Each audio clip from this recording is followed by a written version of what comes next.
홍명보 당시 증인 전 감독 그 당시 코치가 지휘권을 갖지 않는 보조 지도자이므로 1급 자격증이 없어도 무방하다라는 입장을 밝힌 바가 있었습니다. PPT 한번 보겠습니다. 이게 특혜가 아닐 수가 없는데 재밌는 거는 홍명보 감독이 이 특혜를 누려서 지도자가 된 이후에 2006년에 이 조항이 신설이 됐었는데 2009년도에 폐지가 돼서 현재는 적용되지 않고 있습니다. 폐지 이유도 모르겠습니다.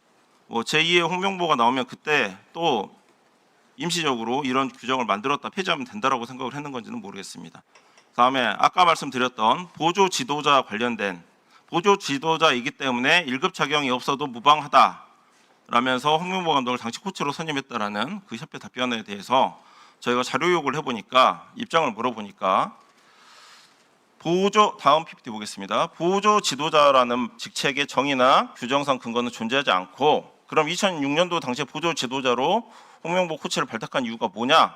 선수단의 소통 및 팀 결속력을 다지는 가교 역할을 수행을 하기 때문에 편의상 보조 지도자라는 용어를 사용한 것뿐이다 라고 답변했습니다. 보조 지도자라는 이 용어 자체도 이 홍명보 증인을 위한 특례라고 얘기를 할 수 있습니다. 방금 앞선 그 배현진 의원께서도 말씀을 하셨는데 빵집 면접이라고 표현을 하셨는데 이 빵집 면접이라고 하는 이 특혜라고 하는 부분은 앞서 질문이 있었으니까 물어보지는 않겠습니다. 실제로 그 홍명보 증인께서는 그 감독 선임 과정에서 본인이 개입한 바 없다. 협회에서 부탁을 해와서 수락을 했을 뿐이다라는 입장으로 밝히신 적 있으시죠? 네, 맞습니다. 예, 그럼 이렇게 한번 여쭤보겠습니다. 증인께서는 당시 울산 HD 감독 시절에 2026년까지 재계약하면서 10억 원대 연봉을 받는 것으로 발표됐는데 국가대표 감독으로 연봉이 배 이상 증가한 거다라고 얘기가 나오면서 축협이 이제 자료 제출을 거부해가지고 저희가 명확한 액수는 알 수가 없었는데요. 셀러리 리스크에서 공개된 바에 따르면 하나로 38억 원 정도라고 나와 있는데 홍명보 증인 그 축협에서 자료 제출을 거부를 했는데 본인 감독 연봉 38억 맞는지 공개할 수 있습니까? 얼마였습니까?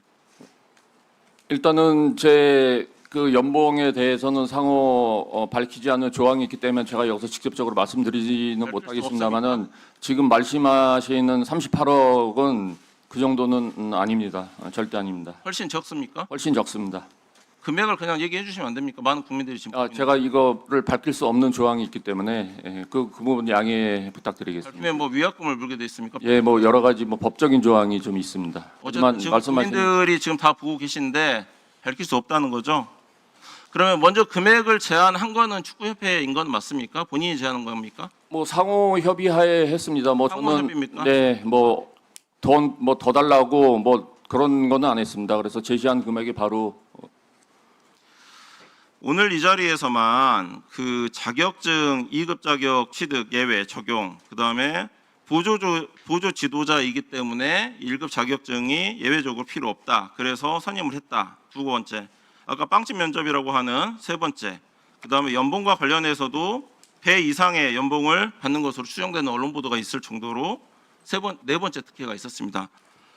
유독 우리 홍명보 증인에게만 이런 특혜가 집중이 됐고 그 사이에 한국 축구는 후퇴가 됐다라고 하는 많은 국민들의 지적이 있는데 이에 대해서 어떻게 생각하십니까? 간단하게 한번 얘기해 주십시오. 물론 거기에는 사실인 것도 있고 사실이 아닌 것도 있습니다. 하지만은 그런 부분들을 국민께 비춰진 점에 대해서는 송구스럽게 생각합니다. 알겠습니다. 정몽규 증인께 질의하도록 하겠습니다. 존경하는 우리 노정면 의원께서 아까 50억 기부 관련된 얘기를 했는데요. 저는 정몽규의 매직 넘버 50억이라고 제가 한번 붙여보겠습니다. 20년간 정몽규 증인이 위기에 처할 때마다 꺼내던 마법의 숫자가 바로 50억입니다. 첫 번째 PPT입니다. 99년도 신주 인수권 매각 차익으로 50억 원대 비자금을 조성한 혐의로 검찰 수사를 받았던 이 내용이 하나가 있습니다. 두 번째, 2013년도 현대산업개발이 거제시 하수광고 사업에서 관련된 좀 비위 사실이 있었는데 그 거제시의 징계를 모면하기 위해서 5개월 입찰 참가 제한 처분을 받자 강경을 받기 위해서 53억 원의 사업 지원을 약속한 사실이 있습니다. 그런데 징계가 이로 인해서 1개월로 대폭 감격되자 당시 기사만 통해서 보기로 하면 5년이 넘도록 단 한 푼도 내지 않았다. 이런 얘기가 있었습니다. 다음 PPT. 정말 가슴 아픈 저희 지역의 광주 지역의 참사입니다. 2021년 학동 4구역 재개발 철거 공사 중에 빌딩이 분고해서 정차 중인 버스를 덮여서 9명이 사망했던 참사였습니다. 이때도 희생자 추모 사업, 안전 예산 등으로 50억 원 내놓겠다고 약속을 했습니다. 7개월 후에 22년 잘하는 화정동 아이파크 건설 현장 붕괴 사고가 거듭 발생을 했습니다. 지금까지 이 50억 약속 지키지 않고 소극적으로 일관하면서 유가족을 2번 울리고 있다는 지적이 있습니다.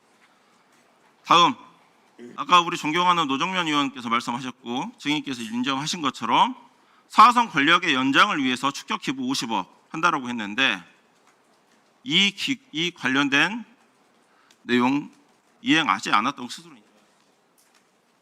이 부분 관련해서 한번 답변해 주십시오. 네. 제가 축구에 관심 가진 거는 그 대우 로얄스를 그 인수하면서 제가 지금까지 2천억 이상을 투자해 왔습니다. 그리고 축구협회에도 151억을 그 기여하거나 지금 진행 중에 있습니다. 그 첫 번째, 두 번째, 뭐 세 번째 다 그 50억이 그렇게 바로 그 진행되지 않았다 했다 이렇게 말씀드릴 것은 아니라고 생각이 들고요. 그리고 뭐 여러 가지 형태로 다른 형태로 뭐 그 기여금의 그 형태가 많이 자주 변한 적은 있지만 네.